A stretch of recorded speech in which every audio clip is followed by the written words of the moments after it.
Europe, we were down in Australia. That was kind of fun. They're weird down there.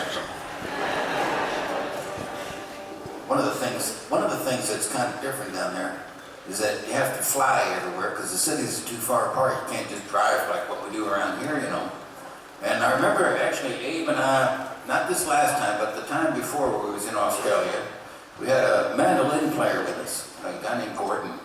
And we got to the airport there and we put the mandolin through the security machine or whatever, you know. And that was at the time, a few years ago, everybody was getting crazy about security, you know. So the machine, it picks up something in the case, and the guy says, oh, we better check this out. Well, it was some mandolin strings. It was rolled up, new mandolin strings, and they said, oh, you can't take those on the plane. We said, you gotta be kidding. We've been all over the world, man. This has never been a problem before. I said, well, now, here it's a problem. You can strangle people with those strings. So they confiscated the mandolin strings. We couldn't believe it. I mean, it was just, and they let the mandolin on with the old strings. That was not the issue. That's when we realized, you know, you live and learn. Who knew that terrorists only use new strings to strangle people? It gets nuts. But this last time we were here, they had chilled out considerably. And last time we was there, I mean, we get to the airport for the first part of the tour, and I said, I'm Arlo, so-and-so, I'm going to, here's your ticket. I said, you don't even want to see some ID or something? They said, no. I said, whoa. Get to the security, got to take off my shoes and belt, you know, and stuff. And they said, if you wanna. I thought, man, this is different. It's not like here, you know, where it still gets crazier every year or something like that. There are more ways to scan you and screen you and all that stuff. Even back 3 or 4 years ago, I remember where we live, it's about an hour and a half to the nearest airport that actually goes somewhere. It's up in the hills of western Massachusetts, just living on an old farm. We've been there forever, you know. And I was taking my wife down to the airport about 3 years ago to drop her off. And you know how it is, it's still the same. You don't actually stop to drop people off or pick them up anymore. You just sort of slow down, and the cops are, you know, looking at you, keep moving, you know. So I knew it was coming, and I'm crawling along the curb, you know, and the guy's just about to wave me on, but I get the door open, out goes the stuff, out goes the old lady. Got the cell phone? Yeah, see you later, bye, that's it. I'm driving home a half hour into the trip, you know, and the phone rings. Honey, come and get me. I said, wait, I just dropped you off. Did they cancel a flight on you or something? She said, no, I've been arrested.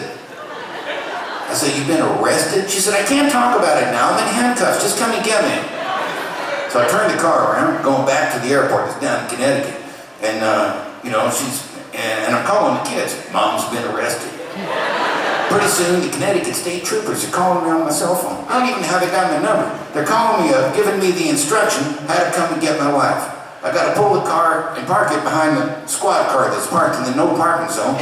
Get out, stand around in the no standing area, so now I'm nervous anyhow. And after about an hour of that, out comes my wife, handcuffed behind her back. A big Connecticut State Trooper moving her along, you know, 4 or 5 of his friends just for extra security or whatever, you know. And this big trooper comes up to me, and he looks down, he says, Mr. Guthrie, first of all, I'm a fan. He starts rattling off these obscure records of mine that even I don't have anymore, you know. And his friends are going, oh yeah, I like that one. I had that too, took off. And they're talking like that. And I'm saying, stop! Just tell me what happened. They said, oh, well what happened was, we saw a bag. It was going through security. And it had a tag on it that said Arlo Guthrie. And we says, we know he's not here. What kind of idiot is pretending to be him? So they decided they're gonna open it up, right? And in the suitcase there is a little tin somebody had given me at a gig like this somewhere. I said, thank you very much, tossed the suitcase, forgot all about it. Well, this particular tin had a picture of a familiar botanical substance on the top, with the word Amsterdam written beneath it. I said, we better open this up. So they open it up, and sure enough, it's not just a picture, it's the actual stuff, it's in there. And it's flying around, they're putting it in the Ziploc evidence baggies, whatever they got. And the wife is saying, I didn't know that was there. They're going, right, lady, and they're hauling her off in handcuffs and stuff. And eventually they find out who she is, and they say, Mrs. Guthrie, we are so sorry. We really do have better things to do these days than arresting people for this stuff. And frankly, well, if we'd have known it was you, we wouldn't have bothered. But now that you've been arrested, well, we can't unarrest you. So we have to take you down and process you and everything, but don't worry, we'll make you comfortable, it'll be all right, the old man will come and get you, everything will be fine. They're telling me this out on the curb as they're undoing the handcuffs and stuff, and she's been there for hours. So she knows them all by first name, all the kids' birthdays and everything, you know. Typical 60s gal, serial hugger, squeezing them all, goodbye, thank you very much. They're back on